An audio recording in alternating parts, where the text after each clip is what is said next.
Folks, it's J. Kyle Mann from The Ringer. And as always, basketball is so freaking good. It's so good, in fact, that The Ringer's NBA Draft Show is finally back just in time for a ramp up to June. We've got you covered every week as we take an in-depth look at who's got next for the NBA's future. We'll talk the rising and falling stocks of the best and the brightest prospects in the 2025 NBA draft class, from Cooper Flagg to Dylan Harper to VJ Edgecombe and more. Tap in with me on the Ringer NBA Draft Show every Wednesday and make sure that you follow, subscribe, and hit us with those 5-star ratings.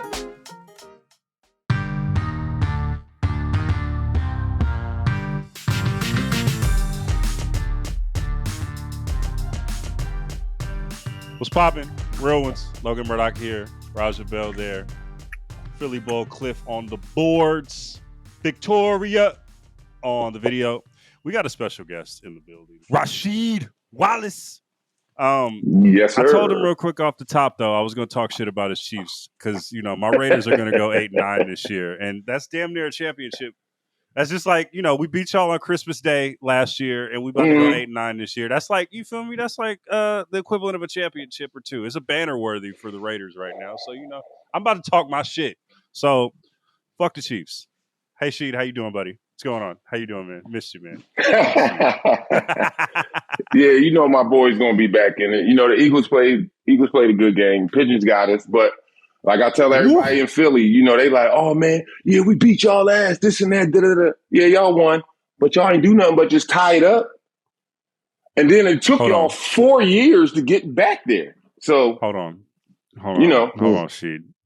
We have a Philly boy on the call right now in Cliff, as you know. We usually don't do this till the end, but before we get to like the shits, Cliff, do you have something to say about this Chiefs Eagles conundrum that is happening right now? She, man, how you from the city, bro? And you not repping the Eagles? Number one, that's crazy work. Number two, it was belt to ass during this Super Bowl. So now you want to talk about something? We evened it up, bro. They ran down on your boy Mahomes, belt to ass, went down the runs, got spanked up. You know what I mean? And now you're talking about something, we evening it up. Bro, we going to run it back next year too. Well, all right. Let's stop it right there. First of all, yeah, y'all didn't put belt to ass. It was foot to ass. All right. Number one. Number two, y'all not going to make it there this year. Y'all don't have that same team. And now y'all schedule's a little bit harder than it was last year. Y'all ain't going to have no cakewalk through the playoffs this year. Y'all lucked up that the Lions lost, because that should have been the NFC Championship with y'all and the Lions. Come on, yo, stop. Hey, you know what we got though? We got Saquon Barkley, dog. Who's stopping that? That don't mean nothing. we stopped that shit in the bowl. So who's stopping Cooper DeJean from getting that pick six? Y'all, hey, they was running down on y'all though. Pat Mahomes was running for his life in the bowl, bro. What's going on? All because of one position. We ain't have a left tackle. But we already, you know, we advised that we got a left tackle now, you know what I'm saying, out of the free agency. So, hey, I'm good. And with 9 times out of 10, what they saying is we're going to draft a left tackle. I'm good. That's all I need. Okay. That's all I need. All right. So we going to see y'all in the bowl next year? We going to run it back? No, y'all not going. Y'all not going. We going. Y'all not going. We 1,000% going. You bro. Crazy as hell. See, hey, y'all need to start doing drug testing for this show or something. Like, for real. Like, man, this cat bumped his head or something. He's concussed back there or some shit, you know. He's, talking that they going back next year. Hey, shit. That's cool, because all I know is it's going to be 1-1 in the Raiders Chiefs season series this year. I'm putting that out there. Anyways, nobody takes that matchup serious anyway. That's why we got our Christmas present in 2023, sir. I've never seen someone in the islands this mad. Raja Bell live from the Cayman Islands with his bird shirt. He just cursed out 3 of his kids. No. That's not cursing out. That's lovingly parenting, bro. Okay. I done told you once. I can't be telling you 3 times, bro. If I set the precedent at home, how are they going to succeed when they get out in the real world? You know what I mean, Sheed? Like, hey, if I'm asking you to do shit 3 times, we got a problem. All right. Let's get to the shits, man. We have what they call a custom segment, branded segment here. So let me do the branded intro. Welcome to Keep It Simple, a little segment about how simple things are good things, brought to you by Patron Tequila. No sweeteners, no extracts, no artificial coloring, no secrets, just 100% additive-free tequila. And in our Keeping It Simple segment, Raj is impressed. We're going to talk about a team near and dear to Sheed's heart, the Detroit Pistons, who have taken everybody by storm. Last time we had you on the pod, Sheed, you had some words for your Pistons. You were quite disappointed. Granted, they were terrible last time you were on. What have you thought about the Pistons and how far can they go? They're a 5 seed right now. Yeah, they're a 5 seed. They're playing well. JB got them balling right now. I ain't even gonna hold you, real talk. But I don't know, man. I mean, it's I don't know whether to believe it or is it just the situation, because it ain't like the East is really stacked. You know what I'm saying? We got 2 good teams in the East. It's Boston and Milwaukee. So it's like, shit, everybody else who make the playoffs, it's fun. It's fair game. So I'm like, all right. But them cats, man, they're playing good. Cade's playing well. Jay Doran's playing well. He's I think he's top 5 in the league with double-doubles or something like that. But no, the guys are playing well. JB's got that foot to the gas and they moving. At what point do you, for a team like this, like, what are your expectations going into a postseason of this magnitude, right? Are you playing with house money? Are you just like, what are you trying to figure out at this point of a trajectory for a team like this? Well, with them making the playoffs and they actually have a good team, to where depending on who they match up with, they might be able to, get that first playoff win or two. And I think for that team, that'll be huge, because for them and the non-success that they've had, over the years with falling short of the playoffs, or it's not even a question they're going to make the playoffs and this and that. So now I would kind of sort of say, yeah, they kind of sort of playing with house money. Nobody's expecting them to win. Nobody's expecting them to do what they've been doing, but I think they're going to surprise somebody. They're going to get a couple wins, depending on who they match up against in that first round. Yeah. Roger, they have the Pacers right now. If the postseason started today, we talked with Ben a couple of weeks ago about them potentially playing against the Knicks in the matchup of, the matchup there, and how that would be advantageous for the Pistons. How do you feel them stacking up against the Pacers going into the postseason? If it were to end today, like what do you think about what they can do? I think that'll be a good matchup. That'll be a pretty good series right there. You got Halliburton. Halliburton's good, and that'll be a good matchup with him and Cade. You got Miles Turner. He's a solid big man down there for Indy. He does what he's supposed to do, get them double-doubles. That'll be a good matchup with him and Jay Doran. I think overall, I really would have to favor just a little bit. The needle was pointing just a little bit towards Indiana with that series, because, they've been there. They've been in the playoffs, and the Pistons are trying to get to where they want, even though, Indiana didn't get too far, but they still got farther than the Pistons, and that's what they're trying to do. Yeah, I'd agree with that. I think that I think style, the old saying that styles make fights also. I think it's the Pacers. Like, there's going to be a game that's going to be dictated on who can control the tempo of that, like who gets who playing in their wheelhouse in terms of tempo for more of the games in the series. I think that's going to be a big factor in that, but I would lean towards Indiana too, just because of what she said. Like, they got a little bit more experience, a couple more cats that have been through those battles. But don't get it twisted. Like, Detroit, going back to the original question that you asked, she, like, playing with house money is a real freeing thing. Like, you can really get out there in a way that there's no pressure. We talk about playoff sheet, from game to game, the pendulum of pressure swings like dramatically. You could feel like you're out of this. You're about to go on vacation. You get one win, and now you feel like you could win a championship. Like, they're not going to be dealing with those swings of emotion, because they're just, kind of free and happy to be there. So they could be very dangerous, but I would lean towards the Pacers. Yeah. I feel you. What do we want to see? I'll start with Raj on this, then go to She. What do we want to see from Cade in this postseason, at least just for the first few games? What do you want to see from him, and what would solicit good growth from him in your eyes?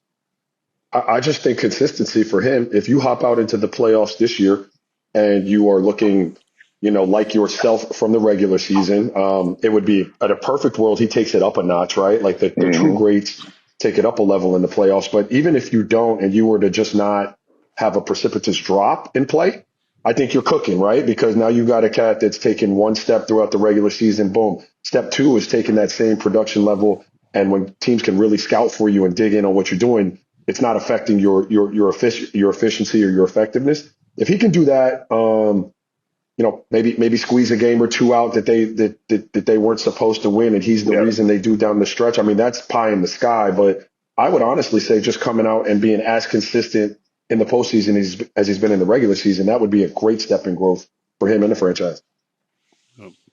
What was your first postseason series like? You played against the Lakers in '97. Like, what was that like for you? Just getting used to a different game. It's exactly how you see it on TV. So, being a fan of the NBA when I was growing up, and the Sixers and all of that stuff, watching playoff games, you see the atmosphere. Like watching on TV, like, oh, it's just the atmosphere is just thicker. Each shot means more. And man, when I got to the playoffs for that first time in '97, when I was with the Blazers, I felt it. I seen it. It's like once you there, you like, damn, it feels a little bit different today. Like shit. Like cats ain't joking around as much. Everybody more focused in with the team meetings and in the layup line and all that shit. So I'm like, all right, this is what it is. And then when that ball go up, it's totally different. You sit there and you think like, all right, I just gotta make sure that I do what I'm supposed to do. So in terms of that, you can't turn the ball over. It's less turnovers in the playoffs. It's less dumbass shots in the playoffs. And of course, I didn't figure all of this out until that second time in the playoffs. That year after that second year I made the playoffs. So once I knew that, and then listening to my guy Uncle Cliff Robinson, like all right, and I just seen it with him. Watching him play when they played the Bulls in the championship, and then I'm in the locker room with him now. Like I could see that playoff experience. I could see that playoff difference. Regular season over. That's why they always say regular season over, playoff is 0-0. I just add to that, like Sheed, I always say, as crazy as it sounds, like when you hit that playoff, you get off the bus. I mean, you can smell the popcorn popping. Like all the heights all of the senses get heightened a little bit, bro. Like you just feel it in that way. It's a weird kind of dynamic, man. And you're right. The belts get tightened, right? Like we don't have as many loose possessions. We don't have that random, heat check. I need that bucket because we're operating in the margins, in a lot of these series when it's coming down to, a couple field goal points or an extra three made here and there and stuff like that. And it is for people who don't like lock in all the time, there's a real adjustment period. But for dudes who usually are pretty locked in and detail oriented, they usually have pretty much the same level of success. Now it takes a different mindset to like turn it up in the playoffs, but like good pros usually are fine going into the playoffs. Cats that get a little kind of, up and down with their habits, like they could have a little drop off in the playoffs because to your point, like this is assignment based basketball, bro. Like it's because it's such a chess match of strategy. Like we can't have somebody out there blowing this assignment 5 times tonight, my boy. Like we'll give you one.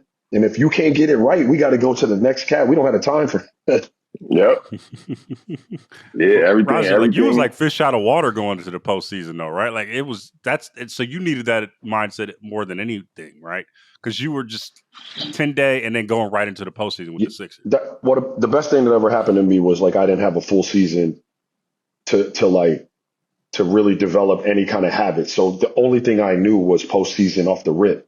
So like I attribute that to why I was always better in the postseason for the most part, like because that was my only introductory to NBA basketball was like this heightened sense of awareness at all eyes on AI and Blue and Dikembe and like, I was first row to that for 3 rounds of basketball before they even threw me in the game. And I just cut my teeth doing that. So like, that's kind of what I knew, Rasheed, like, what is your relationship with the Pistons now? Like, I know you've played for a number of teams, but the Pistons and the Blazers tend to stick out, at least for me, when I see your career. But like, are you extended fan? Like, where do the Pistons rank on like the teams that you played for? I know you want to chip with them, obviously, but like, what is your relationship with them? Well, with the guys from that team, we still talk. We've been involved in group chats and all that since probably 04, 05. So them group chats are still going with that, the same guys from that team. As far as now, it's not too good now. I like the players. A lot of those kids are my guys from Nike camp or just from other little basketball camps. So I support the actual players, but I just got beef myself with front office shit. And I don't know. For me, I don't know what can be made positive out of it. So, but then again, it's not my job to figure that shit out neither. Do you feel like, Sheed, you have a tighter bond with those cats that you won championships with, or do you have a tight bond with just the same level of bond with cats on the Trailblazers and in other situations, or do you feel like those championship runs bonded you guys in a way that other teams couldn't really do that? Oh yeah, definitely. It gave us that lifelong bond when we did win it. But I've always had good teammates throughout my career. I'm blessed and thankful for that. I've never gotten to no beef with any of my teammates. No locker room fights or none of that shit. So I was blessed for that. But I played with a great handful of guys. On both teams, the Pistons, with the Blazers, even in Boston. For that 1 year I was there playing with a great group of guys. And, you develop that friendship, till this day. Yeah, I still talk with TA. I still talk with Eddie House. I still talk with Kev, and so Big Baby. And those relationships would never go away, because for that, 8 months, we were brothers. 8-9 months, we were brothers. And it was all out there on that court. We had to be in unison in order for us to get some victory. So, I've always been blessed to have good teammates. So that's one thing I can say positive about my career in the league. Well, you brought up like the bond that you have with the Celtics, which is really interesting because, again, it was a very quick time, right? And you also play with other teams for quick stretches. Infamously the Hawks. And then you played also with the Knicks as well for, I believe, a season. But like, what is the difference between like having the relationship that you would have with Boston? Like, what is the team dynamic to where you can get close to a group like that for 8 months as opposed to another team like maybe the Knicks or another team that you kind of just passed through and maybe it wasn't as tight? Why do you think Boston was such a tight knit group for you, even though it was just a short stretch? Well, truthfully, I think Boston and New York were. We were tight knit groups, and I'm going to go ahead and dedicate that to veterans. On that Boston team, it was a lot of veterans. Myself, KG, Paul, Ray, Eddie House was the vet. TA, and then it also equates over on that court because it's like, all right, with me being a little older, I know I'm not as fast, so I'm like, I'm gonna let young boy go ahead and run that rebound down or something like that. And the same thing with the Knicks. We had a veteran team up there as well. Myself, J Kidd, Mello, Kurt Thomas, Marcus Camby, Kenyon. We had a nice little squad. So those wasn't vets, bro. Y'all were those. That's an old head squad there, bro. That's old heads at the rec center. Affectionately, real talk. That's an old head squad. I like that. Yeah, for real. And like that was up until I think a couple years ago when the Knicks got Jay Brunson. That was the first time that they beat more games than we did. I think that year we had either won 53 or 55 games with that team. Knicks tape. That Knicks tape. I always felt like the teams that you had, the best bonds and she just talked about vets. I felt like the reason, amongst a lot of reasons why vets are so important, like teaching people the ropes and just, helping people indoctrinate themselves into what being a pro is and all the reasons that vets are good.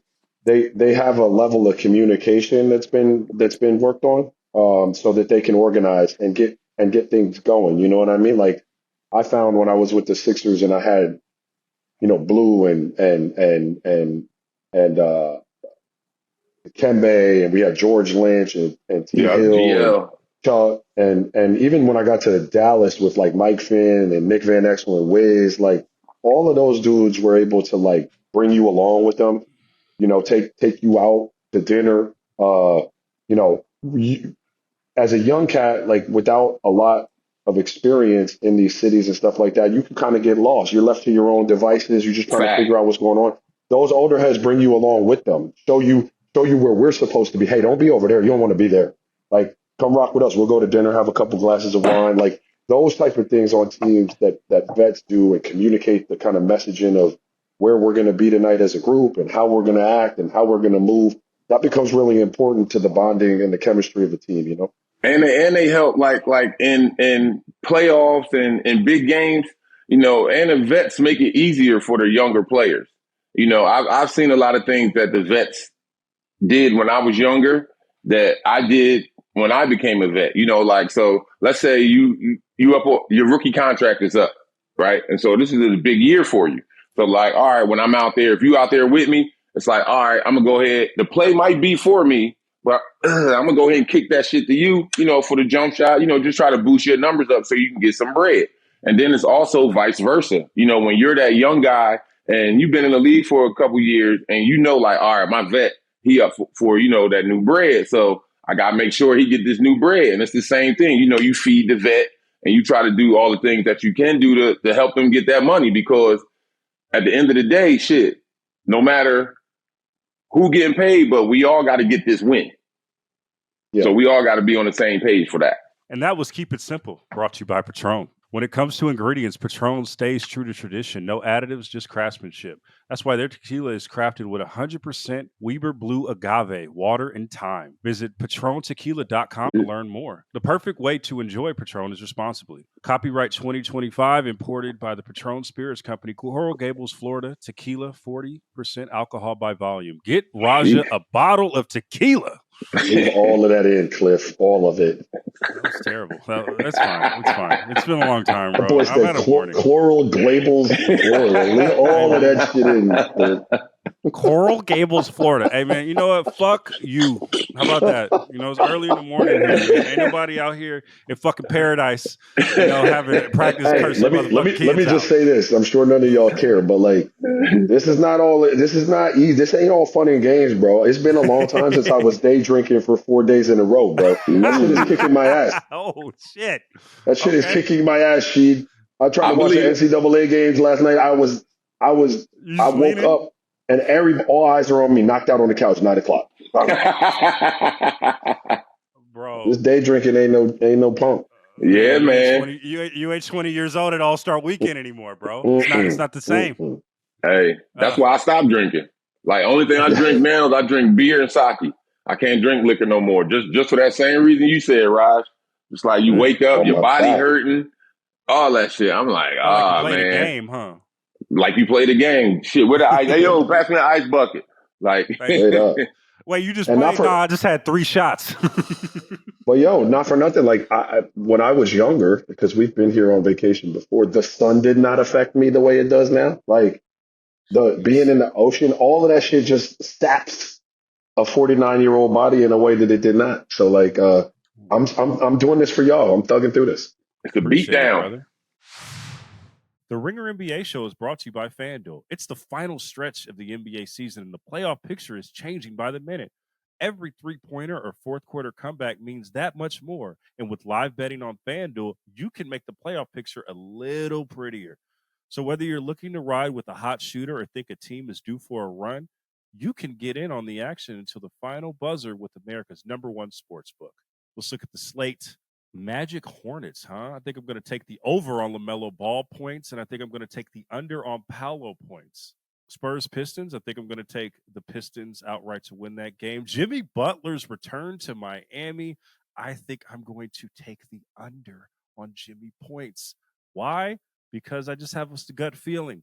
Mavericks Knicks, oof. I predict that Anthony Davis will play in that game. Grizzlies Jazz, going to take the over on that. Cavaliers Trailblazers, going to take the under on that. Thunder Kings, going to take the over, and I think I'm going to take the over on points assists, and rebounds for Shai Gilgeous-Alexander. However you want to play, now is the perfect time to join. New FanDuel customers get started with $200 in bonus bets if your first $5 bet wins. Just visit FanDuel.com/RingerNBA. Make every moment more with FanDuel, official sports betting partner of the NBA. Must be 21 years and older in President Select States and 18 years older at President DC. First real online money wager only. $5 first deposit required. Bonus issued as non-withdrawable bonus bets, which expires 7 days after receipt. Restrictions apply. See terms at sportsbook.fanduel.com. Gambling problem? Call 1-800-GAMBLER or visit rg-help.com. Okay, we have breaking news, guys. Breaking news. The Memphis Grizzlies announced they have parted ways with head coach Taylor Jenkins right before the playoffs. Damn. Yes. Y'all couldn't wait off a couple more months? Shit. That's what I'm saying. That's pretty big. That's They're pretty still in the big. postseason. Yeah. Let's process this together. The Grizzlies are now fifth in the Western Conference right now. They seem to be doing solid at this point, right? Obviously, there are questions about the Memphis Grizzlies. I'm working on Cliff to scour social media to see a reason why this is going on, but trying to get up this right seems now. like from what we have right now, bro. No, something happened. Something happened. There's no way that this happens any other reason, right? I'm sorry. This might not be good podcasting, and you hit me with the. No, but something that doesn't. I didn't know about this. This literally just came in the chat. Let's look through this really quickly. But here's my thing. So with it being, that's what I'm trying to look on now too, the ESPN site. But my thing is, okay, if you firing your coach right now, like you said, weeks before the playoffs, who you gonna get to be the intern coach? Because who's to say that them cats like the assistant coach? You know what I'm saying? Yeah. It's gonna be tough for them. And this is unprecedented, isn't it? Can either? I mean, correct me if I'm wrong. Does anybody remember this shit ever happening? With 10 games left in the season with a mid-pack playoff team? Yeah, no. I'm gonna read the statement really quickly from the Memphis Grizzlies. It's pretty vague, but I'll read it nonetheless. The Memphis Grizzlies today announced that they have parted ways with head coach Taylor Jenkins. I'm genuinely appreciative of Taylor's contributions to the team and this city over the past 6 seasons, said the Grizzlies president and GM Zach Kleiman. This was a difficult decision given the consistent and tangible development of our players and the overall success of Taylor's leadership. I wish Taylor the very best going forward. Wow. Still makes zero sense. Yeah, I'm with you, Raj. Something happened. Something happened in-house. Somebody. Yeah, big Sheed, because what people don't know is there's a lot of disagreements. There's a lot of shit going on behind closed doors with a coach and a GM where they don't see eye to eye and they can disagree. But for the greater good, they figure that shit out and work in their respective lanes towards this championship. When you say you're gonna fire a cat 72 games in, who's in their 4th or 5th place, something went down. I don't know what happened, but something went down. Either something went down with the organization or with Ja or some shit. Yeah, something happened. How do you even move forward, though? You got 10 games left in the season. How do you even – there's processes that are put in place from – administratively it's fucked up to to fire a coach this late in the season. Granted, that's if you're not a playoff team. But if you are a playoff team, the closest thing that I remember this happening to was when George Karl became the coach of the Kings way back when, midseason. But the Kings weren't good at that point, right? Exactly. They were still trying to rebuild. This is just, and even that was hard to implement processes on the fly over the last 6 weeks of the season. You're theoretically trying to win a championship. I just don't get the logic other than if something nefarious happened, right? I don't. You have to. Yeah, bro. Look, it's going to come out. George Karl. Yeah, I mean, look. I'm trying to think back. I think Terry Porter was moved. Was that midway through his season when Alvin Gentry took over? There are times when shit happens like that. I mean, Doc and Adrian Griffin, that happens. Tony for the Lakers. But all of that is in a different category than a team sitting in the position that the Grizzlies are. And at this point in the season, do you know how difficult? Do you know how difficult it would be for somebody to take the reins of that, with 10 games left in the season and steward that team into the playoffs? that's just that's wild. To fire somebody right now is wild. Hell of a shakeup. I just can't. I don't know what the ramifications of this is, even for the offseason. I mean, we had Howard Beck who said that, can I even say it anymore, Raja? I don't know. I might Howard might be scared for me to even say this, but I'll just go ahead and get you and Howard aggregated. Just leave my name out. During the live show, me, Raja, and Howard talked about how Ja could be on the move this summer. No, just go ahead and say Ja Morant will be moved this summer. I mean, I don't know. What does that do for it? I don't know. Do you think? I don't even know what that means. Does that mean that Ja's going to be moved? I have no idea, dude. Like, I have no idea what any of this means. That again, this is kind of flabbergasting. I've never seen that. Like, I've never seen somebody get moved. I can't remember an instance where it happened. I don't know of a circumstance in a locker room. I just keep saying this because it just keeps coming to mind. I've been in some workplace environments that weren't necessarily toxic, but you could have some real blow-ups, and 2 days later, cooler heads prevail. And you're like, all right, man, fuck it. Let's go. We got to get right because we got shit to do. Like, So when you're telling me that we can't get that done, we can't come back to the table and say we got 10 games left and I have to make this move right now. I can't imagine what happened. Yeah, it was some. Hey, maybe he tried to talk to the owner wife or some shit. I don't know. That's what it seemed like it might have happened. You know, his daughter or something like that. For this firing to be this immediate, and like you said, with 10 games left, like actually nine games. Shit, it just discombobulates your whole theory from the year. Because now what? Yeah. And players are fucked up about this, right? Because players are all about routine, right? Mm-hmm. Especially going into an environment where routine is the most important thing. Who are they matched up against right now if it started today? Let me see. They would be playing against the Lakers. They are in a virtual tie right now with the Lakers. Yeah, that would be a good matchup. But you gotta have your coach going into that though. Especially when you're going up against LeBron and like what JJ Redick has been as a head coach, right? Like you can't go with an interim in that stage who's just trying to put up a new process. Like that's whoever. Remember when we were talking about how the Rockets, for better or worse, or fair or unfair, are the team that people are looking at? Like I would see right now. I'm trying to circle the Memphis Grizzlies. Like see if I can go play up against them and see if I can get them in the first round. Yep. Because with all the shit that's going on.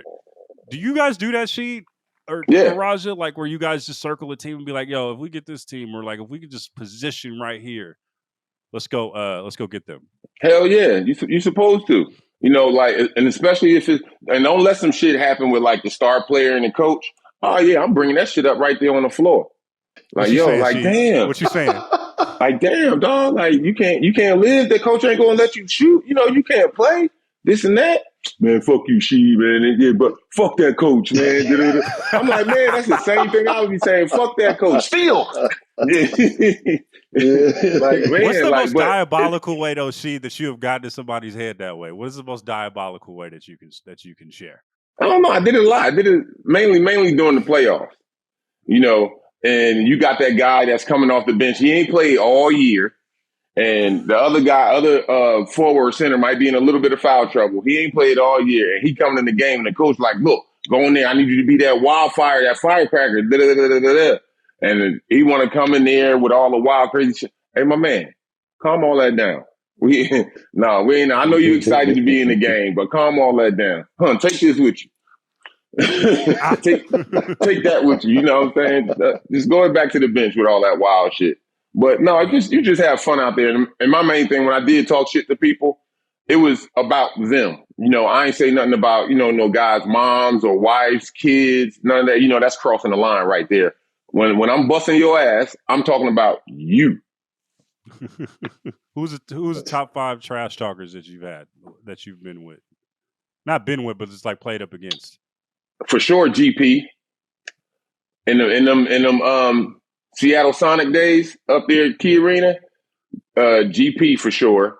Ticket, KG, he's a shit talker. Mm-hmm. Who else? Who's a heavy shit talker? Oh, we made Bonzi somewhat of a shit talker. So when he had his breakout games against the Lakers, And we was like, man, you see what you did against Kobe? Like, Kobe, the best guard out here. Da-da-da-da-da. And now tonight you playing against so-and-so. Man, bust his ass. Go at him. And next thing you know, Bonzi out there talking his shit.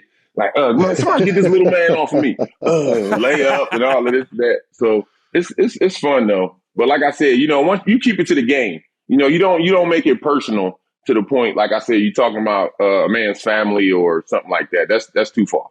Cliff, back. We have some Philly talk for you. I think he has some questions about Philly for you. Some more pigeon talk? Nah, no, come on, man. You talking about the world champs, yo. Don't disrespect us. Yeah, the pigeon talk in that pigeon coop up there called the stink. Damn. Wow. Yo, the stink. You talking about the stink, the home of the champions, 2-time Super Bowl champions. Anyways, I always wonder, you a Philly high school legend, Simon Gratz. Everybody know you. Should have went to Temple, but I mean, we was talking about that beforehand. Should have played with John Chain. Tell us the reason why you didn't go to Temple, Sheed, real quick before we go to the questions. 6 a.m. That was the main reason. I knew I wasn't disciplined enough to be up at 5 o'clock, 5:15, 5:30 or whatever for a 6 o'clock practice, and I would have been a freshman in college away from home. Nah, I knew I wasn't disciplined enough. Real talk. That's a life-changing wake-up call, bro. 6 a.m. practice is life-changing. That's earth-shattering. Yeah, I got you. I'm gonna need your top 5 Hoopers out of Philly. I already know the 1 and 2 is probably gonna be Will and Cole, but give me, give me those other 3. I'm gonna go Coutinho, Mobley. Yeah. Cat was a vicious left-handed shooting guard, and we all grew up together. Let me see. Out of Philly. Oh, I think this guy was the best high school player that I have ever seen, that I've ever played against. And he was an NBA player in high school because he was averaging like 40 in high school. Guy by the name of Kareem Towns, Rab. Rab might be the best high school player I have ever seen, and I'm including myself in that. Let me see. Then, we got some old heads in there too. I don't know. Some people won't be mad. You got one more spot.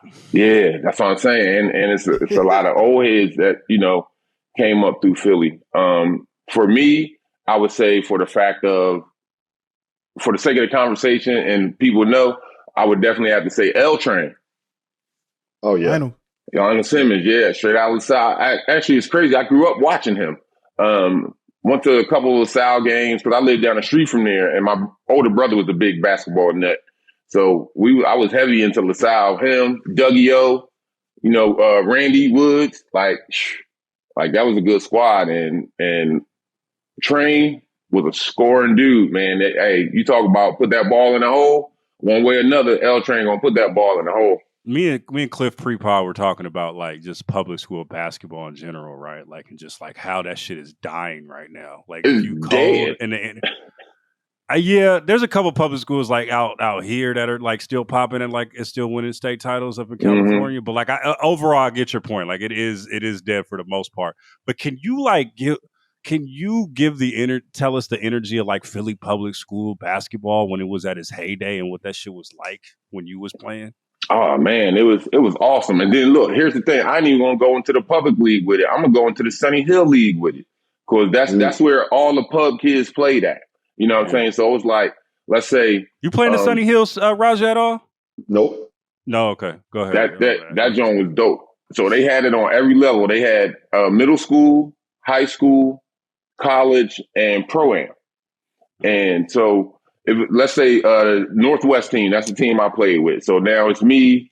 I played with Jerome Allen, Pooh Allen, Tyrone Weeks, who I think is probably him and Malik Rose are probably the best rebounders to come out of Philly. We were one to rival schools, but for that Sunny Hill League, we played together. And the same thing was with the other teams. You had a North Philly team, a South Philly team. And so you had all these guys from the area playing on the Sunny Hill teams. And man, those were some great fucking games down there in McGonigal. The summer, it's hot outside, but in that gym, it was even more hot because you're playing all day at that. So it's like, say I'm playing against Raja at 2 o'clock. So our game going, then, at 3:30, Lo, you playing against Cliff. Y'all team playing against each other. And it's like action packed. So everybody brought their own crowds and everything. Oh, you got the whole South Philly crowd and North Philly and all that, Delaware County. Yo, it was rocking. And we had the Palestra. The Palestra was a huge sporting event that was in Philadelphia where a lot of the Big Five schools play. And the Big Five in Philly is Drexel, Temple, LaSalle, Villanova, and Penn.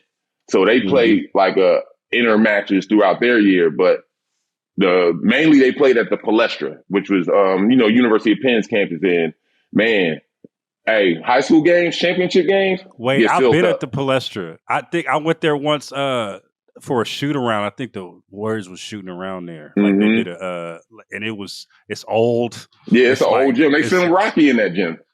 Yeah, like it's old. Gym, bro. It's nice, man. But like I mean that affectionately. Like it looks like a castle or some shit. Like it looks like you're playing in a Harry Potter movie or some shit. Yeah, it's because it's that Penn campus decor. Yep.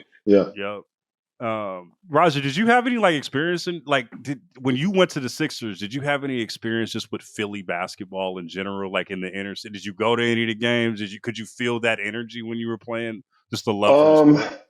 Yeah, I mean, I we were busy, but like I went to a lot of the St. Joe's games. They had Jameer and Delonte at the time, and I lived right up the street, so I would pop down and go watch them play. Coach Martelli was coaching.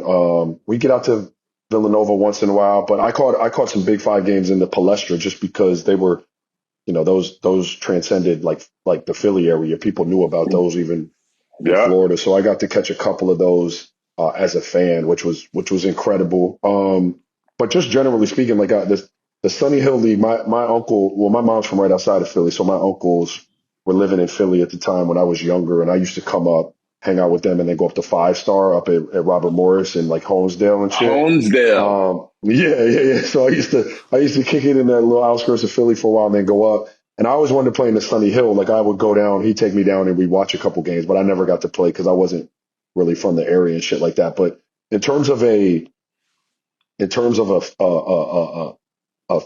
fan base generally that consumes basketball like the right way, there are few places that do it like Philly on the prep level. Like when you're not talking about your pro fan, you're just talking about your prep. We come out to support ours. We got a team. You got a team. Summertime. Summers in Philly, Chicago's got great. There are places that have great summers, but summers in Philly will always hold a really near and dear place in my heart. But the people that turn out, the way they turn out to support the vibe around the hoops in Philly, it's really got a place amongst the greats, like in the U.S. straight up. Yeah.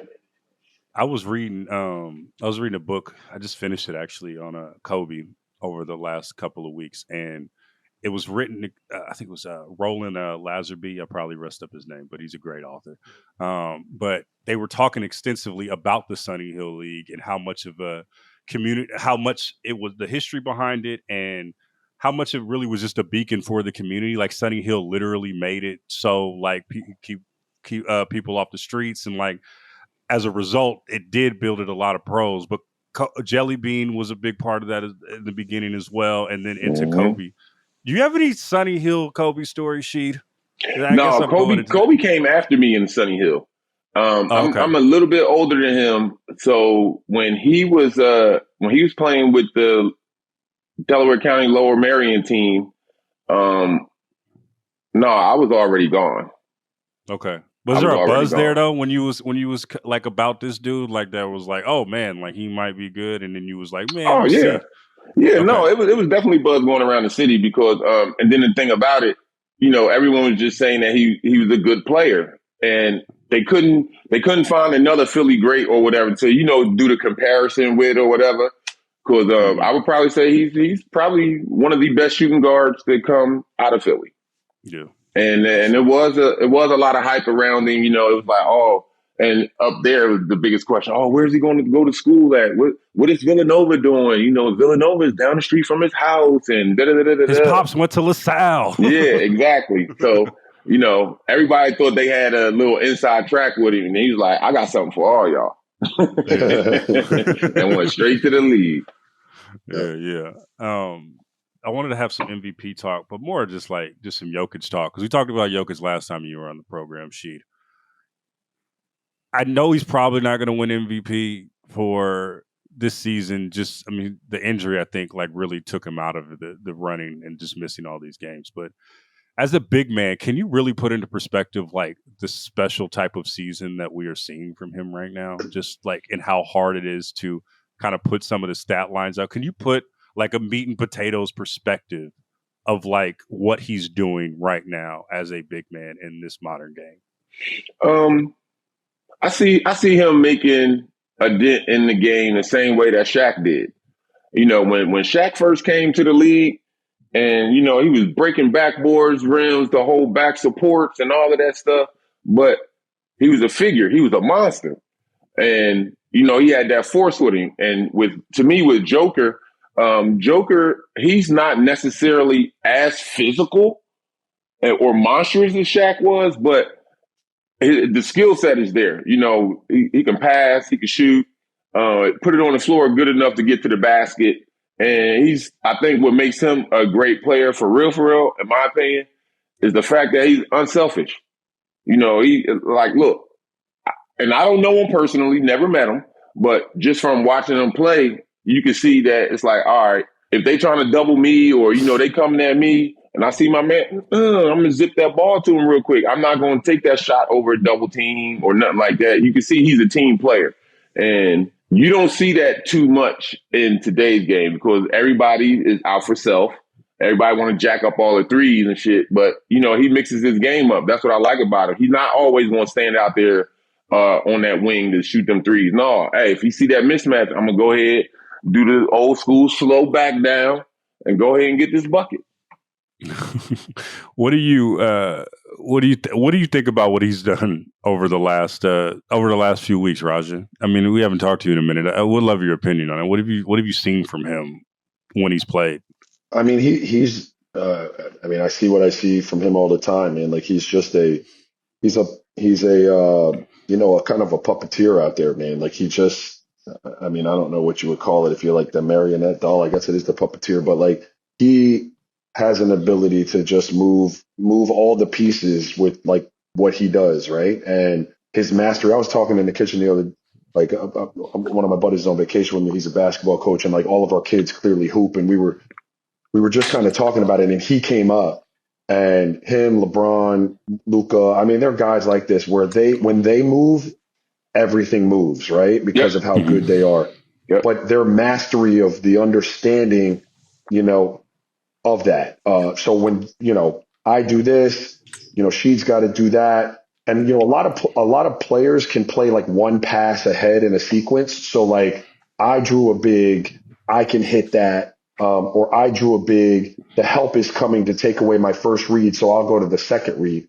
Like Jokic plays 3 passes ahead.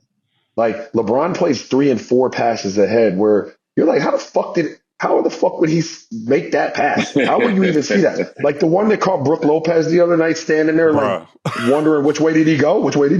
Like he's just so far ahead in the sequences of how these pieces are moving in relation to him. Like, I don't know if I'm doing the description of it justice, but that's what it looks like to me.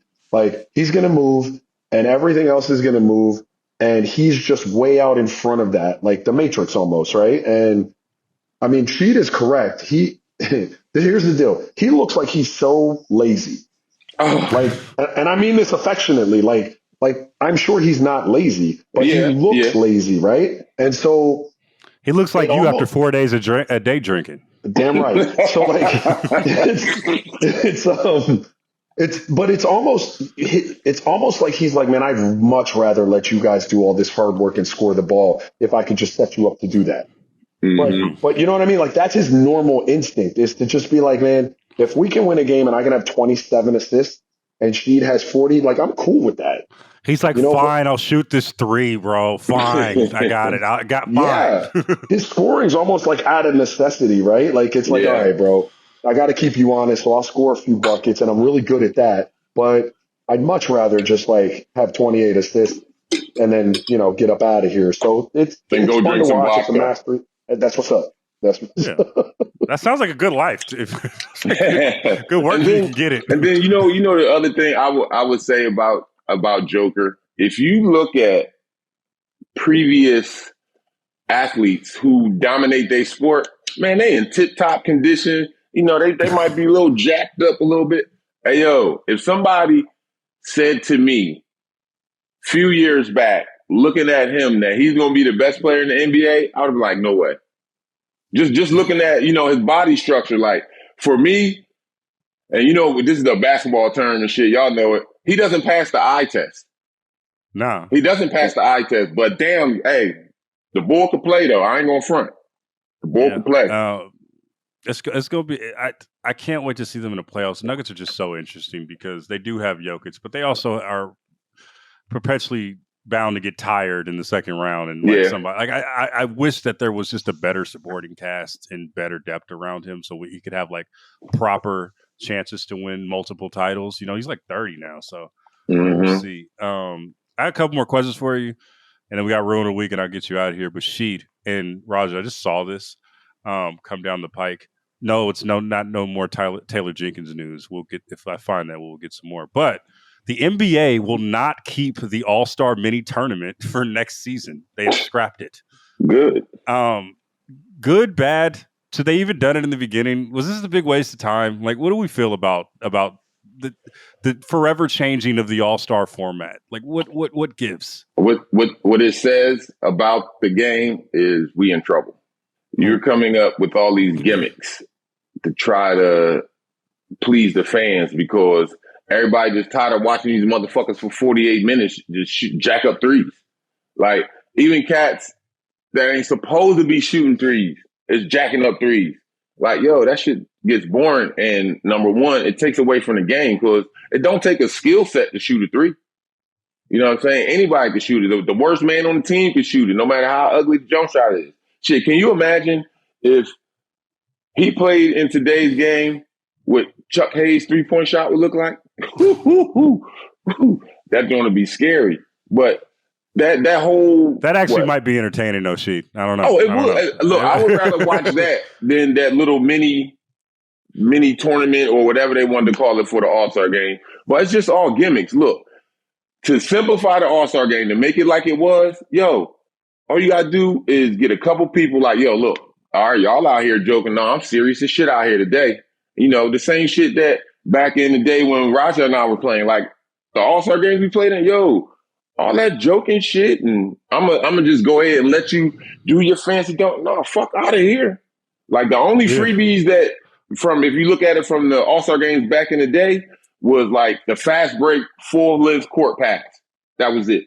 Other than that, no, cats was D'ing up. You know what I'm saying? Of course, I would say it was hard token defense. You know, I'm not necessarily 100% going to give you the forearm shiver. You know, it's just give you some taps, let you know I'm here, and we out here, we playing. You know what I'm saying? It's like a organized game, organized scrimmage. But this shit with that, it's gimmicks, man. And I think they had some success with the, what you call it, the skills drill. Skills challenge. Yeah, now that's a successful drawing. I like that. You know, whoever thought of that one, boom, they hit it right on the money with that. But whoever thought of this last one, yo, they need to be fired or demoted. I mean, it's kind of screams desperation. Like, just to add on to that, like, you're just searching. So it just feels like, I mean, we talked about this in the All-Star, and I'll keep it at this, bro, but like, I don't think it's the game itself. It's just like the shit around it, man. Like, I was talking to some players, and it's like, well, you give us like 10 minutes to warm up. You get us out of routine on a Sunday. I think also everything you said, she was valid, but you get us out of our routine. We don't really, and then it's so much more corporatized now. There's so many parties, bro. Like people want to get the fuck up out of the city by Sunday, right? Yeah. And so it's a lot of those things. But like, you don't make an environment for a basketball game. How are you going to have a good basketball game? Exactly. Well, look though. Like, let's keep it a buck. I mean, I never played in an All-Star game, so like, I appreciate you throwing me in there, Sheed, about All-Star games that we played. But I ain't never played no damn All-Star game. I did go to one as a 3-point contestant. There were always a bunch of parties around All-Star weekend. That was always a thing, right? Everybody had their mapped out idea of what they wanted to go and get into.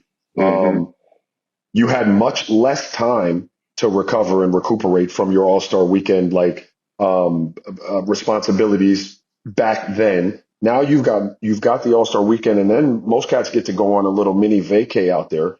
I'm with Sheed in that, like, how if you're the league and you've accommodated dudes saying, hey, we don't have enough time off, like this is too much, our bodies need the rest, and you said, all right, we'll stretch it for you guys and give you more rest, and the product gets worse. Like, what the fuck are we doing? Like, I'm gonna give y'all the time off you wanted, and you still aren't, and you're gonna play even less hard than you played before. That's crazy work. So like, it does take. I'm not mad. I'm not the old dude right now, the old curmudgeon. Like, I really don't care, quite frankly. But if you wanted to see a better product, it's on the dudes playing in the game, the older ones specifically, to go out there and say, I want a better product. You know who had that spirit last year? Not for nothing. Wemby. Yes. Wemby was on that shit. Like, fuck y'all. Like, I come from a place and a mindset where I don't know how to go like 20%. So I'm going to go 80%. And then it's up to everybody else to match that. But they need a few people doing that. And they need, i.e. Sean Taylor in the Pro Bowl. Yes, sir. Knocking motherfuckers out. I love that. We out here, dog. I love it. It's like you said, Raj, the product is getting worse. It's the threes and cats not really being amazing at their craft, yo. It's just like, look, I'm just getting this money. I'm good. Fuck everything else. Yeah. Sheed, you're a hip hop head. What did you think about being in fake weight in the Kendrick Drake V? Oh, that shit was funny. Hey, look, when I first saw it, my man sent it to me. He's like, damn, fam. He's like, you siding on this Drake shit, you giving them sound bites? I'm like, what you talking about? And he sent me the little joint, and it had me in the front. I was cracking the fuck up, yo. That shit was funny. What did he say? Like, you ain't no round twos or something like that, or we'll see you in it. What was your quote in that you shared? Oh no, it was the time when I said the guaranteed to win. I said, y'all put it on the front page, back page, middle of the page. We will win game 2. Yeah, that worked out for y'all. I don't think that necessarily worked out for Drake. He just need to go ahead and leave that boy alone, man. He need to go ahead and leave him. Cause look, Drake, when he's rapping and singing, like, all right, you're doing your career, but battling, that's not you, dog. You didn't grow up with that. That's not you. And right now you 0 for 2. Like, nah, Pusha T shut him up real fast. And wait, now, Kendrick shut him up. And then he talking about he want to come back at Kendrick after that. I love this Philly erasure right now. He's 1 and 2. Okay, let's just at least give the man his credit. I know he got Meek, but like I know we did, and I know Philly is like rocking with Meek, and I understand that. I'm just saying, that wasn't no real battle. To me, that was more hype. That was over radio songs.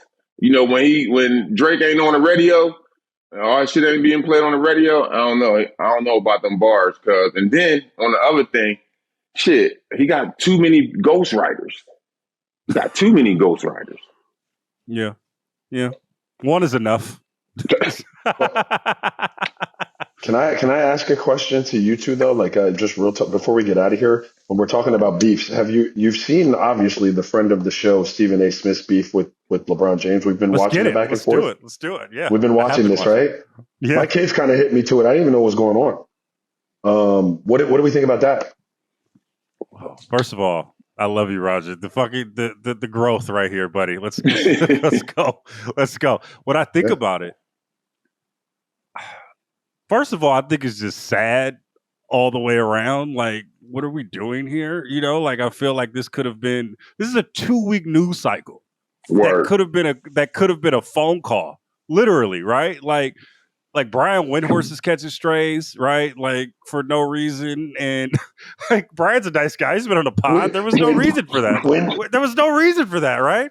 And then I rock with Stephen A. But damn, dog, like he went on every single show to talk about this man, LeBron, telling you that he didn't want to talk about it, right? And I think that like it's kind of. I'll just say this from a media standpoint, right? Like, when that happens, and I'm curious to get Sheed's point of view, but when that stuff happens from a media perspective, it messes up the relationship between the media or between players like Sheed and you, Raja, and people like myself, who aren't necessarily like in the mix like this, but the face of the media will be a Stephen A. Smith or a Skip Bayless, whom people don't like, and they take it out on us who are trying to tell a story and who are not really trying to get out here and do clickbait shit, right? Like we're not trying to do all that stuff, and that messes up our job. So on one hand, it's entertaining, and I did watch all of the Stephen A's responses, and I did watch LeBron's thing. That's entertaining, but on the other side, I'm just like, damn, man, like I don't want to be cast into that part of media because I'm not, and it is unfair to people like me who are trying to do the behind the scenes job. That's my thing with it. Those are my thoughts. Sheed, what are your thoughts? How it started was, to me, it was okay. And what I mean by that is, look, he was talking about Bronny, and Big Bron came in and, defending his son. All right, cool, I get that. But what Big Bron also has to understand is Bronny signed his NBA contract. And in this NBA contract, when he signed it, he became fair game at a lot of media people out there, you know what I'm saying, to target him. It's part of it. So I think, in my opinion, Brown was wrong for that part. But I also understand him coming from the father perspective of it. Now, yeah, Stephen A. probably shouldn't have said the whole part like, as a father, as a black father. Okay, leave that out.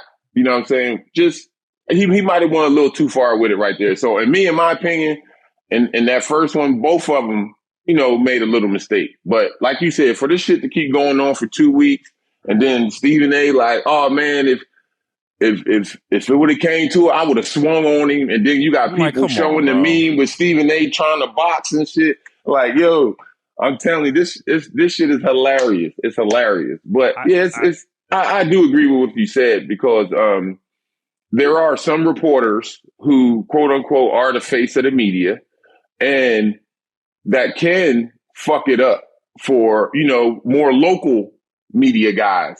You know what I'm saying? Because now you going at this star, and I got to talk to him to get, my shit back here to the editor. And now he ain't going to talk because you coming out here with this dumb shit.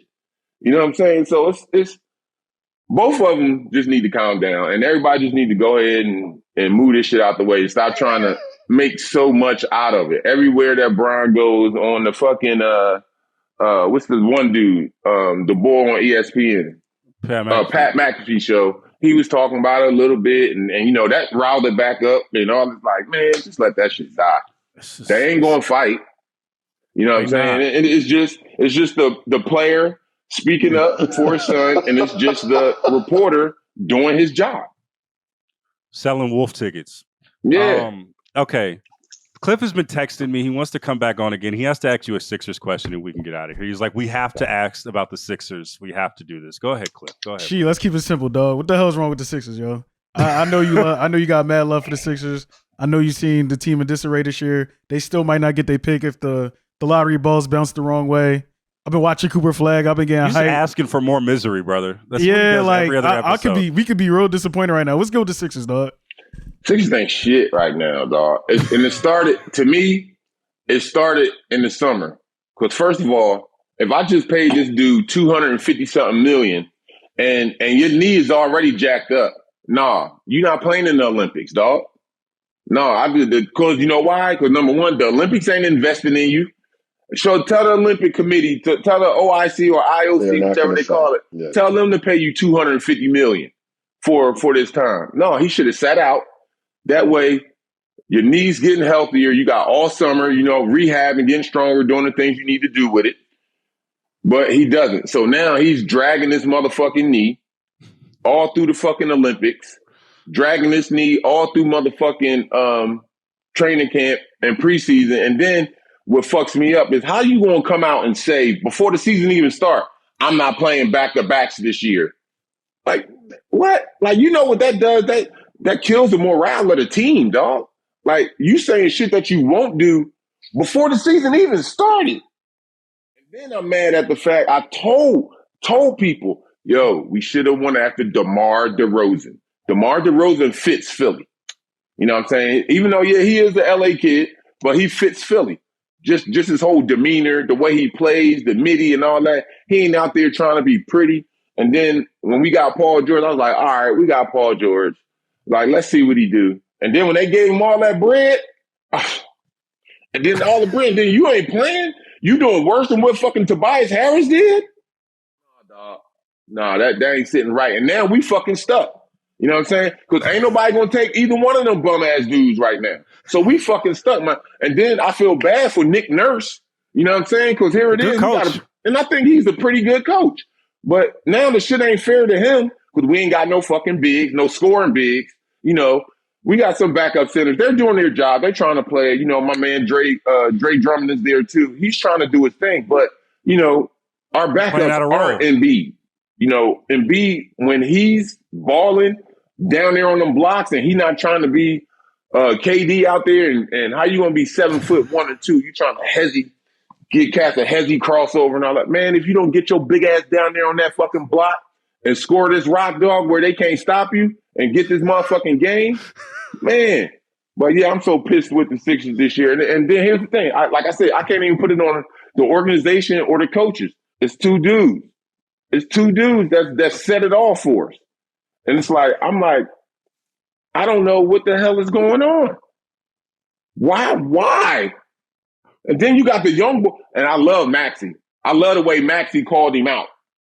Yeah. Oh man, yeah. Hey yo, how you gonna be the captain? You know you the star player of the team, but then you don't go come to meetings. You show up late to practice, and we know you're not practicing. So damn, you got to be there for damn rehab for everybody else because now you messing this stuff up because the trainer's dealing with you during practice when he should be keeping his eye on, you know, the other guys out there on the floor. Yo, you got to get to practice early, dog, or you won't have to stay after. Like, damn, that sucks when it's your star player, though, right? Like, oh, man, this shit is frustrating with this dude. Yeah. So you know what's going to happen, in my opinion? I think the fans, we sick of it, man. We about to run this dude out of Philly, dog. I could see it. I could see it because already they don't go out. You know what I'm saying? Like, back in the day, you know, when AI was there, you know, Blue, you know, y'all cats would step out to the little clubs or some shit, you know, a little bar, you know, a little drinky drink. Oh, they ain't doing that now. And he better not come out. I'm not sure where he lives at, but it's obviously in a safe area, neighborhood where, oh, yeah, we still love you and Joel. Do it, guy. No, you go down there downtown. Over there where he at. Like, you fucking weak. Yeah. You go in the hood, downtown somewhere, yo, they're going to let Joel Embiid, he going to hear it. Let him go to the gas station. Let him go to a restaurant or some shit, you know, downtown Philly. Let him hit a TGI Fridays. Man, if he go to Club Fridays, he going to hear it. He going to hear it. Like, cats in the city just fed up with the shit. And then, so you're in your progression. You got MVP, you know what I'm saying? So now the next step is to take your team to the conference finals. Okay, boom, after the conference finals, that next year we in the finals. You know, that same progression that we saw with Boston. That's what I wanted. We were on the way. And then this motherfucker wants to play in the Olympics and all this other shit. Like, dog, first he came into the league dragging the knee. Because I think he didn't play his whole rookie season or like half of it? His first 2 years and then a portion of the third year, and then he had a messed up foot. It wasn't a knee, it was a foot. Okay, it was the foot. Okay, well, it came in dragging it still. It's like, dog, come on, man. Sit your ass down. Let that knee heal up. And then, boom, let's go out here and win some games. Talk to Paul George. Look, I'm going to need you to go ahead and, you know, get some of that L.A. hoorah in you, dog. Like, man. He ain't from L.A., though. I'm sorry, he ain't from L.A. though. Where he from? Palmdale. He from Palmdale. That's Central California. I tried to claim that as L.A., but L.A. was like rejected. Like, get the fuck out of here. That ain't LA. I tried. Okay, learn something new every day. So my fault, L.A. I didn't mean to put that on y'all. My fault. What a great! Thank you, Cliff, for that. Thank you, Sheed. Just a great. She just like that was everything I've been thinking for the last I don't even know how long this season been going on for. Dog. Just The last Philly 6-7 misery in months. the flesh. It's just, Yeah. it's mwah. It's just, it's great. Even when you guys win Super Bowls, this shit ain't, snowballs still get thrown at Santa. Hell yeah. That D was batteries too. All right, that was a phenomenal, another phenomenal episode with Sheed. We're gonna have you on again, brother. You know what it For is. sure. We got mad love for you, Rasheed motherfucking Wallace. Hello there, we are back. This is Logan Murdock. I am here with Seerat Sohi. It's been a long time. How you been? It's been too long, Logan. It's been too long. It's nice to hear your voice over these podcast airwaves. Well. It's great to hear your voice as well, Seerat. I don't know where that came from, but we're here to talk. You're just getting silly. You're getting silly. The intrusive stuff is coming out. You're talking to a friend. I know. This is also you're unmasking. This is also technically towards the end of this podcast that's coming out. Whenever it comes out, and it's like the loopy part of it. So I'm fresh off a plane. I'm tired. I think this is going to be a great episode. Me too. Man. I'm excited. Let's do it. You're liable to say anything right now.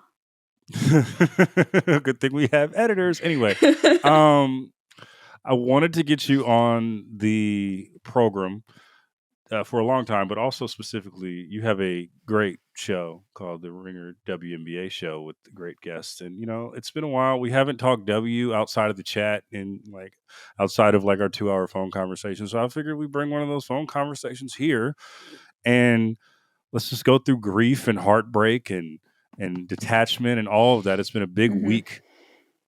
Juju Watkins tore her ACL earlier this week, and it was very sad. I tried to vent to you. You said you were writing. I was like, fine, cool. But it got me to thinking a lot about where we are in anointment of W stars at this point, right? Where it felt like Juju was becoming the next one right before our eyes in this tournament, right? And also by extension this regular season, right? She beats UConn on national television. She has a signature win. She beats UCLA. She is uplifting a historically great program at USC, but a program that had fallen on hard times 40 years over the of last just decade. kind of not being very important. It was kind of like shit. They had the Monica Wright era Cheryl as Miller. fictional as that was. It still was an era of USC basketball, right? 11 basketball was a USC era. That was probably they won a national championship, right? They had that.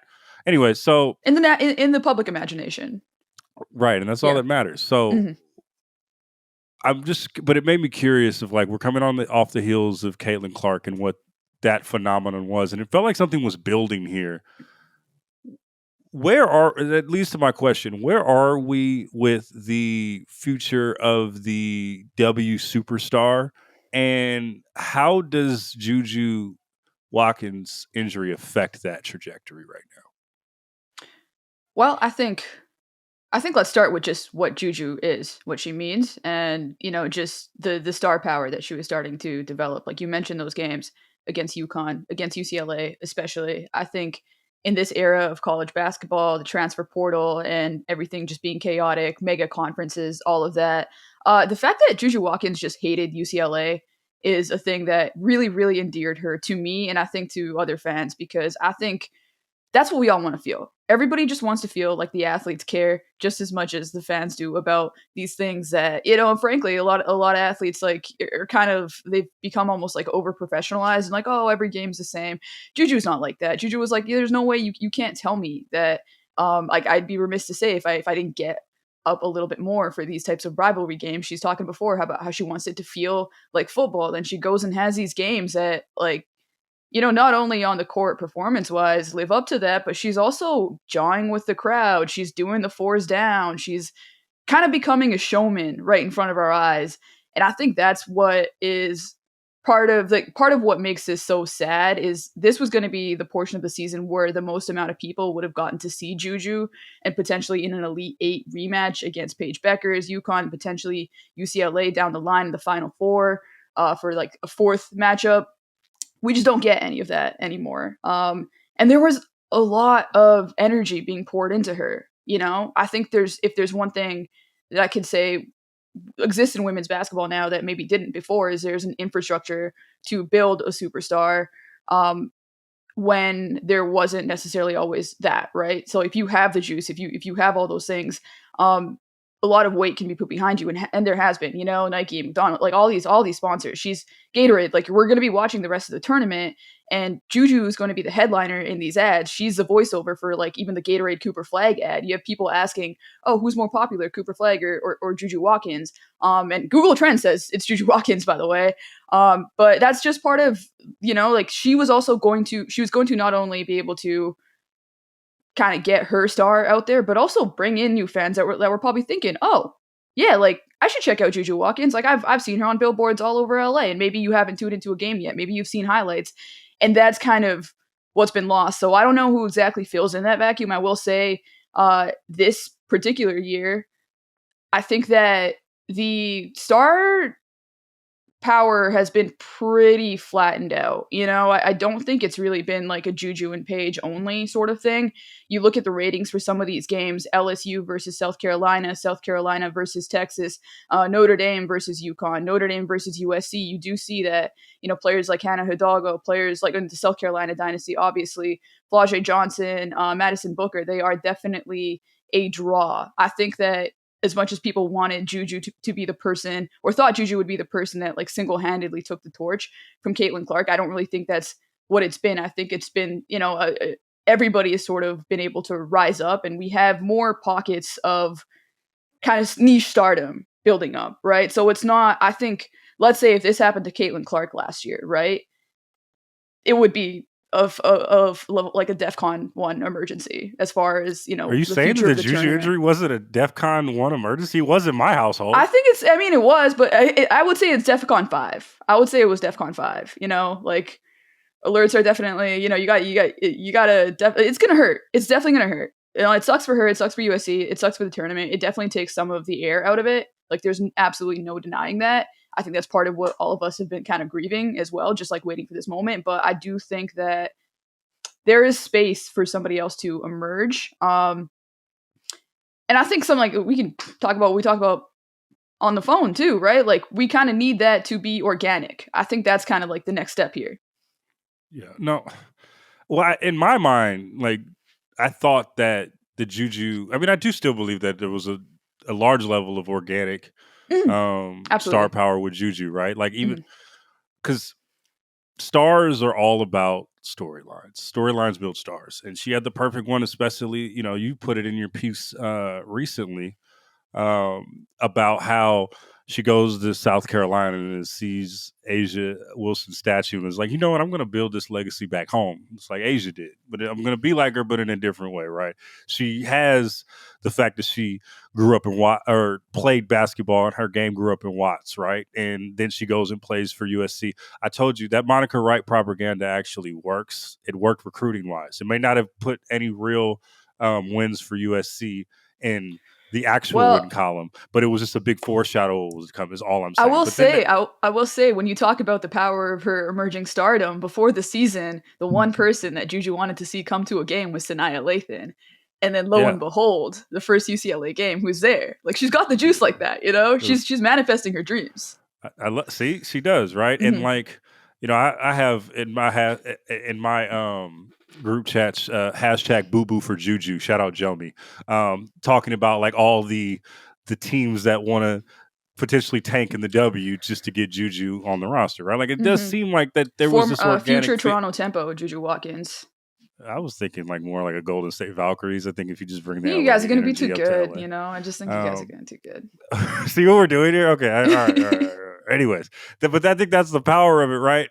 But I do. What do you think is the better approach, right? Because last year it was the Caitlin Clark effect. Felt like, if I'm going to go into a music record label type comparison, it's like Taylor Swift as the lead artist on a label that pays for everything else, right? But like when you go see, you go into Taylor Swift's algorithm. I don't know what's in Taylor Swift's algorithm, but for the purposes of this argument, you see like an Angel Reese, right? You see these other types of players. This is a different type of vacuum, right? Where you do, and I think this is as a cause of the Caitlin Clark effect a year later, But like, what is better for? Is it good that it goes in waves, or is it better if it just continues to be in this sort of context that we see this year? Where we have just multiple different stars that haven't taken the mantle yet. I mean, I think you always want the big star, right? Like, this is a sport that deifies the individual, so to be able to have that is always going to be better than having, as much as we talk about parity, right? Like, even if you look at the NBA right now. The NBA has never been more competitive, never had more parity, and what has made it more, what has finally drawn like a person like myself back in, Luka getting traded to the Lakers and LeBron James beefing with Stephen A. Like that's just how it goes. That's how we are. We want a big star. But if I wanted to sing the praises of like where women's basketball is at right now, as far as gameplay goes, I could easily do that. I don't think the game has ever looked or, been more aesthetically pleasing. I don't think the skill level, like the development that these athletes are getting from a young age, the resources that are being poured into them have ever been better. You have players like Hannah Hidalgo who are absolutely electric to watch. We can definitely go down that way, and that's important, right? And it's great that still exists, so that, in this Juju situation, we're still going to have a great tournament. I'm still very excited for the Sweet 16, the Elite 8. But that's not what we're having a conversation about what's going to appeal to America at large. You need that headliner. And I think Juju was that headliner. I do too. I think, I had thought about this, throughout our conversation yesterday, just what the differences are between, her and Caitlyn in terms of star power. Obviously race played a part in the differences in how both were marketed in general, right? Mm-hmm. Or just seen by America. But one other thing that I thought about, and the immediate comparison that came to mind, I would have asked you this question the night that Juju got injured, but you were busy writing, and I really wanted to ask you. If we need to talk about that, we can. Did you feel like I wasn't there for you in a moment of need? Because you've mentioned it twice now. Yeah, man. A lot of people weren't locked in, man. It wasn't just you. I'm disappointed in a lot of people that just weren't locked into the Juju pain that I was going through, because it happened I was extremely locked into it. I just had to create content. Yeah, no, they weren't locked into the group chat part of the discussion, right? Yeah. I forgot. I was at a game or something, and I saw it. I think I was in where I just came back from that I won't speak on right now, but I was at a game and I saw the screenshot and I'm like, who do I text? I texted everybody, but apparently all my W homies was working. So, I guess that's what it is. Anyway, the point being is, after I got over the heartbreak of no one hitting me back, and the really abandonment on top of the grief, it's tough. Yeah.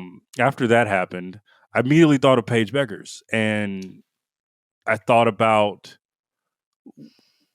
it's basically a carbon copy of what happened with her, right? Mm-hmm. And just to think about what the recovery timeline would be and what this will ultimately do for Juju's legacy, right? Because I feel like in 2 years we're going to be, how I think a large part of the W community and the women's basketball community is rooting for Paige Beckers right now to win a national title that may or may not have gotten robbed from her because she got injured, right?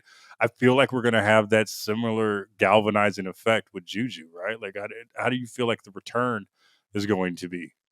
Well, definitely. I think people are going to be rooting for it. And anytime somebody has a devastating injury like that, it definitely, creates organic sympathy for sure. And if she, it also, I guess it depends on how she comes back too. But when I also think about the Paige injury, maybe that is also kind of what created space for the Caitlin Clark effect as well. Maybe, look, it probably would have happened anyway, right? But I think that's when we bring it back to the organic part of this, and even the differences and the similarities between the two of them. I think the one thing that gets really underrated about the Caitlin Clark thing is she didn't go to UConn. She did not go to a place that was a star-making vehicle. The most that she had going for her as a freshman and a sophomore is that she played on the Big Ten network. So some of a lot of games would have been on television for her that weren't for, players playing in other networks or the Pac-12 that doesn't exist anymore, right? That was kind of it though.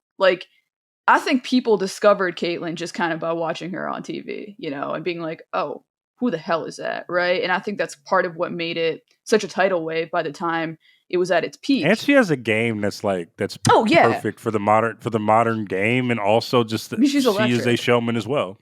Yeah, and I think her and Juju share that similarity. I think we exist in a different context in women's basketball now, where I don't think a rise is ever going to feel as organic as that anymore, because there are just so many more resources put behind it. I think there's so many more brands that understand the benefits of investing in the big stars in women's basketball. So I just don't think that type of thing can ever happen again. It's almost like, I talked about it on the pod last week too, where it's almost like let's say a tsunami comes and ravages a whole city, right? Even if after that there is an even bigger tsunami, it's not going to make the same impact because everything's already destroyed. Like everything that was from like before is just inherently not the same anymore. Now maybe that's not the best metaphor because, you know, I'm saying that something. Yeah. Yeah, that was pretty morbid, dude. It's a little bit morbid, but you know, whatever a positive tidal wave is, it completely shifted the landscape, and I don't think that's ever going to be possible again. But it does benefit an athlete like Juju, and it does benefit like the people who come after her as well. Like we might see an Aaliyah Chavez, who just I love her. I love her. I love. You know her. what's fascinating to me about that? What's that? So there was a huge NIL fight for her, right? Like I think really what it came down to was budget for like how much schools were willing to put into her NIL, right? And Oklahoma ended up being willing to commit the most. I think LSU was like the NIL school, by the way. LSU was like, you're a little bit too expensive. Sorry, we got to duck out of this one. Like Texas was in the mix, also a big NIL school. Texas Tech, kind of in the mix, just because like that's where she's from. She's from Lubbock. Oklahoma, an SEC school, just being willing to put in so much of their NIL budget for a women's basketball player, I think is fascinating. Yeah. No, I'm very curious to see.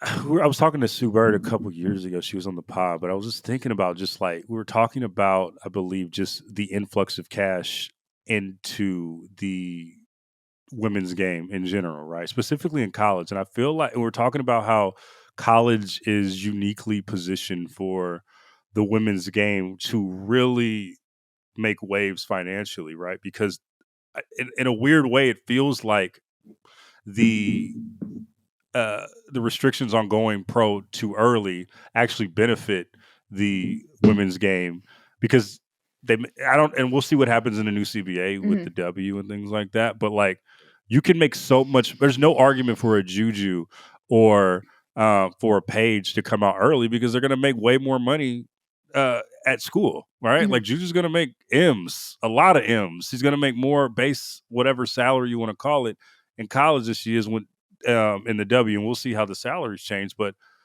I am curious about like how this arms race is going to continue to grow, and does it even have an incentive for women's basketball players? You know, like how the guys are like, no, we wanted one and done, and we actually would, if you would let us come out of high school, if you would let us. I don't feel like the women's have that much of an incentive because they're actually making more money in college than they would in their professional league. Well, I think that applies to the top of the top, right? Even when we talk about all this NIL money that's coming in as well, I think that, you know, an Aaliyah Chavez, or if Juju was in this recruiting class, is definitely somebody who can command those dollars. But for everybody else, they're still competing with like football. They're still competing with men's basketball as well to get those deals. But maybe to your point, if as, you know, a college program, you're looking at, you know, like the future of your investments, knowing that a women's basketball player is going to be there for 4 years versus a men's basketball player being only there for 1 year, maybe you're thinking, oh, you know what? Let's actually just invest in the person who's actually going to be here long term. So I can see that just kind of having like a positive feedback loop effect too. But I do think that it really it applies to the biggest stars, but then in some ways it actually kind of doesn't, because like I think that Juju is going to get a lot of money endorsement wise, whether she's in the WNBA or whether she's in college. Maybe it's not a big enough difference for her to want to jump. And I think that's kind of the point you're making. And I think it's great for college sports. I think it kind of allows women's basketball to exist in this sort of sweet spot where like the rest of the college sports world is shifting so much, and people are feeling like it's become a little bit too professionalized while still not really having like professional rules and standards and salary caps and contracts and all that stuff in place yet. Women's basketball is in this sweet spot where it's definitely benefiting from all that stuff, but because you have the 4 years, you still have the pageantry of college basketball, the identities and the fans being able to make all those connections and stuff, right? So I think it's obvious. It's a good thing. It's a good thing. And you also have to consider that like salaries are definitely going to go up. I see salaries probably going up like 3 to 4x like in this new CBA. That's still not going to be generational. I'm going to have like, fuck you, I don't need a college education money. You know, it's great. It's going to be good money, but it's not going to be like, I don't want to have like, you know, like it's not the same as like the NBA where you make so much money on your rookie contract. If you invest it well, it's never going to matter what your education was. Yeah. No, it's W money is like, I mean, high level W money right now is like, oh man, I got a really good job. This is cool. You know, I never thought that I'd get here at this age, but like we're here. Like the current max is $250. I think they could get it up to $1 million. Sure. But even that, man, that's a vet minimum in the That's what I'm saying. It's like that's not like a minute. It's going to take a minute for and I said we had Monica McNutt on over the summer, and I posed the question to her just about the W. Like the W's what, 30, almost 30 years in existence, right? Yeah. 28. If you look at the like how much the W is advanced relative to its NBA counterpart at the same time, and I know there's a different it's a different media landscape and all these things, but if you look at how the W advanced in 28 years versus how the NBA advanced in 28 years, like the W is on a fast track right now. Like I don't know what the W is going to be, but I do feel like that isn't being said enough, that 28 years in for a league and having this level of success is pretty good. I think that it's kind of it's like people call it like the Bird Magic era with Caitlin and Angel, right? And I think it's about like 10 years. I think that might be a little overblown. I think it is too. I think it's 10 years behind that. I think Caitlin is almost like a Pete Maravich type of character who came in like from college basketball and, you know, brought in this fan base. And, you know, I mean, Pete didn't. And also, I got to say this. I do have to say this, though, also from the Angel Reese side. I think Angel Reese has to be a little bit better to be the Magic Johnson of this equation. I want to see what she does this season. Me too. Me too. She looked good. Like, and how she grows her game. But I don't think her game is good enough to warrant that comparison. Yeah. Well, it's a tough comparison with Caitlin, right? Like that's what makes it the most difficult. Because I don't like the comparisons of like Larry Bird and Magic just because one is black and one is white. I feel like we really shoehorn that a lot. Yeah, you know. Yeah, definitely, and it plays into a narrative that I think everybody should be trying to get away from, if anything. Yeah. I think Angel is. I think she's excellent. I think she's really good. She's a great defender. I think that. You know, she looked great in Unrivaled, especially towards the end. I'm curious to see what kind of season that she has. She would have been the rookie of the year. She would have been one of the better rookies of the year in recent memory, if not for this generational talent that came in that she is now kind of getting compared to for the rest of her life, right? Like it's just kind of who she did beat. But it's kind of interesting, like because there's one thing I think about with Juju too is. We're in a different place with women's basketball now where every time Juju has a good game or a bad game, there are going to be people on social media either comparing her to Caitlin Clark, denigrating her, or saying, wow, she's better than Caitlin Clark. And I think that for somebody who is 19 years old, I don't think women's basketball has ever seen somebody who actually has to live in the shadow of somebody else's greatness. You know, like this is a first, at least on a mainstream level. On a mainstream level, okay, because I could think of a couple like. I know you can think of a couple examples, like, you know, from the real times, right? Like, but for it to really genuinely be part of somebody's public narrative, like those like two Candace Parker wasn't like she did live under I feel like Candace Parker did live under the shadow of Lisa Leslie, but like it wasn't outright like said, right? It was just like, oh, okay, let's see what she does. Yeah. But I'm sorry, you were making a point. I apologize. No, I just interrupted you. I think that's kind of it. Like it's just they live in connection narrative wise, even though One is 4 years younger. They've never played against each other. They won't play against each other for years. There's no like there. I guess there's a conference connection now that USC is in the Big Ten. But there's no reason. I know. Yeah. Well, that's part of the professionalization of all this stuff too. Is like as soon as the money came in, they were like, you know what we're doing next? Westward expansion. It would be like if it would be like if, to your point of that, it would be like if the LeBron like Steph rivalry like happened way too early, like in this, right? Because like I don't know. It's that rivalry is non-existent. There is the argument though that like with W and how they are right now is just too. When we talk about the professionalization of the W, like a lot of this stuff might be a little bit more too manufactured than. At least there's an argument out there. I don't necessarily believe that because I do think there's a rabid fan base for the W, but there is that argument that a lot of these stars are becoming, and I put this in air quote, manufactured as opposed to like happening organically in the way that it. I don't think the media allows things to happen organically in the WNBA as much as they should.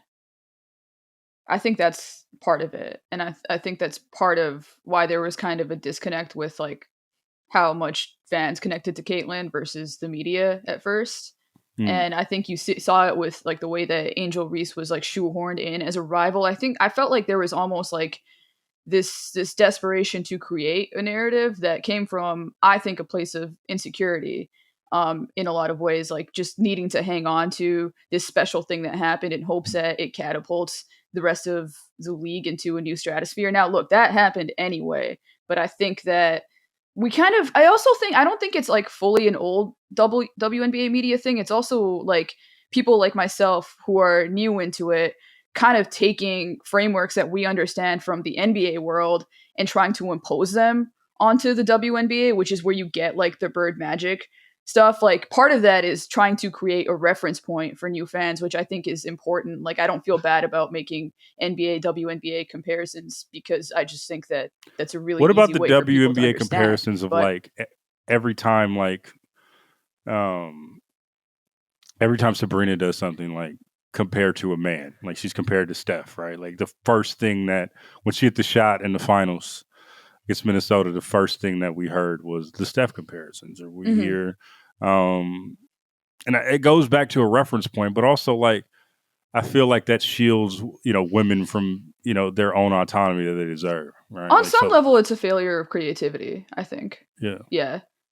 I think it's a mix of both, right? I think if you're a new fan and like you've been watching the NBA for a decade, it's really natural for you to come in and that be your frame of reference. But at the same time, I think we also kind of just need to get better at figuring out how to write and cover women's athletes without needing to lean on those crutches as well. And I think that we will as well. I think that like we have, but in the meantime, I think that leaning on that kind of takes away from the ability to just kind of let things develop as they are, Yeah, no, we don't know how to organically do anything anymore. We have to like will it to happen. Yeah, I have to ask ChatGPT about everything. Yeah, that's true. I don't even know how to use that thing. But anyways, Seerat, it was a blast having you on. We're going to have Seerat on again.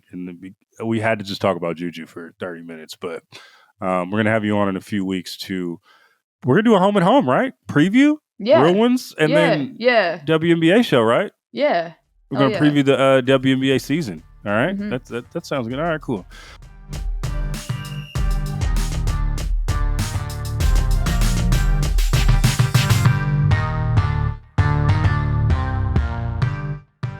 Must be 21 years and older and present in select states. For Kansas, an affiliation with Kansas Star Casino, or 18 and older and present in D.C. Gambling problem?